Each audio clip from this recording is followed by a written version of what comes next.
Hello दोस्तों, आज हम एक नए टॉपिक पर बात कर रहे हैं। सोचिए क्या हो कि अगर आपकी इच्छा के बगैर आपके शरीर में कोई ऐसा ड्रग्स डाल दिया जाए या फिर ऐसी कोई दवा आपको पिला दी जाए जिससे आपका मानसिक संतुलन है वो पूरी तरीके से बिगड़ जाए, या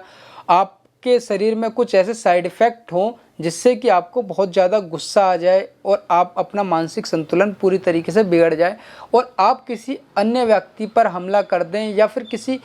और हमला करते वक्त आपको बिल्कुल भी होश में ना है, क्योंकि आपका ऐसा आपराधिक आशय नहीं है हालांकि, मगर आपका अपने शरीर पर कंट्रोल ना होकर उस दवा का कंट्रोल है जिससे आप उस पर हमला कर दें।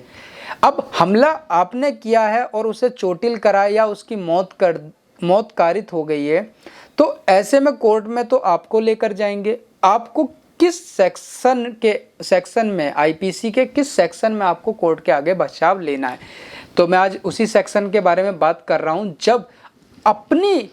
इच्छा के बगैर कोई अन्य व्यक्ति आपके शरीर में किसी भी तरीके के ड्रग्स या मादक पदार्थ डालकर आप से कोई क्राइम करवा दिया जाता है। Section 85 IPC Indian penal code में इसके बारे में वर्णन किया गया है। मैंने आपको बताया कि कोई भी ऐसा कार्य जो आपकी इच्छा के बगैर और आपकी शरीर के अंदर इस तरीके का कोई भी ड्रग्स या फिर कोई भी मादक पदार्थ डालकर और क्राइम करते वक्त आप बिल्कुल भी होश में नहीं है और आपने जो क्राइम किया है और उसकी परिणाम के बारे में आपको कुछ नहीं पता है, तो वो आपको बचाव देता है। अच्छा, इसमें एक कंडीशन ये है कि इसको प्रूफ करना आपकी जिम्मेदारी होगी, क्योंकि हालांकि ये प्रूफ करना काफ़ी टफ टास्क हो जाता है, क्योंकि अगर ऐसा नहीं होगा तो हर कोई कह देगा कि हाँ, मेरी इच्छा के बगैर इसमें इस तरीके का ड्रग्स मुझे पिलाया गया और मैंने ऐसे ये क्राइम कर दिया। तो हालांकि इसे आपको खुद प्रूफ करना पड़ेगा अगर इस सेक्शन का बचाव लेना है, 85 सेक्शन का बचाव लेना है। वो आप प्रूफ किस तरीके से करते हैं वो आपका वकील या फिर आप और वो उस केस की परिस्थितियां बताएंगी। जैसे मान लीजिए अगर आपका कोई वीडियो रिकॉर्डेड है जिसमें आपकी ज़बरदस्ती आपको ड्रग्स दिया जा रहा है या कोई भी नशीला पदार्थ दिया जा रहा है और उसके बाद उसकी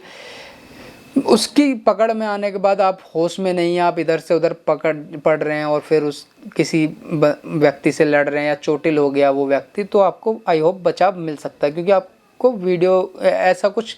आपको एविडेंस की ज़रूरत पड़ेगी। एक केस के डिस्कस कर लेते हैं। क्या होता है कि पार्टी में चार दोस्त होते हैं, उसमें एक व्यक्ति बिल्कुल शरीफ होता है, मतलब कि वो कुछ भी नहीं करता है, तो उसे क्या करते हैं कि तीन दोस्त क्या होता है कि उसे ज़बरदस्ती उसकी मतलब कि उसे ड्रग्स दे देते हैं। अब ज़बरदस्ती किस तरीके से देते हैं कि ज़बरदस्ती या धोखे से दे देते हैं, उसकी मतलब कि इच्छा के बगैर देते हैं, उसे पता नहीं होता है, और ड्रग्स देने के बाद वो अपना आपा खो देता है और क्या है कि पार्टी में लड़ाई कर बैठता है एक 5वें पर्सन से जिसे वह जानता नहीं है और उसके मारपीट करता है। और ये सारी जो वाक्य था ये एक उसके वहाँ के सीसीटीवी कैमरे में रिकॉर्डेड हो गया। तो जब ये केस गया कोर्ट के सामने, तो कोर्ट के उस जो व्यक्ति था उसके वकील ने यही पक्ष रखा कि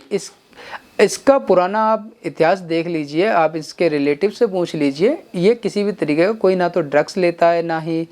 कोई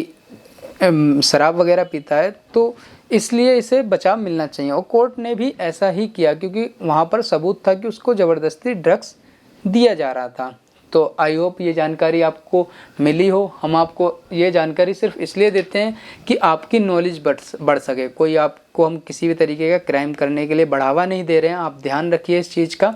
और आपको सिर्फ नॉलेज के तौर पर जो ये मैं आपको जितना भी नॉलेज दे रहा हूँ आपको उससे ही गेन करनी है, उससे ज़्यादा कुछ नहीं सोचना है इसके बारे में। और हाँ, कभी भी कोई अगर स्थिति आती है तो आप मेरे कॉन्टैक्ट नंबर मिल जाएंगे, आप कॉल कर मुझसे बात कर सकते हैं या किसी भी अच्छे वकील से डिस्कस कर लीजिए अगर आपका कोई केस ऐसा बिगड़ा है तो। आई होप आपको जानकारी अच्छी लगी हो। Take care.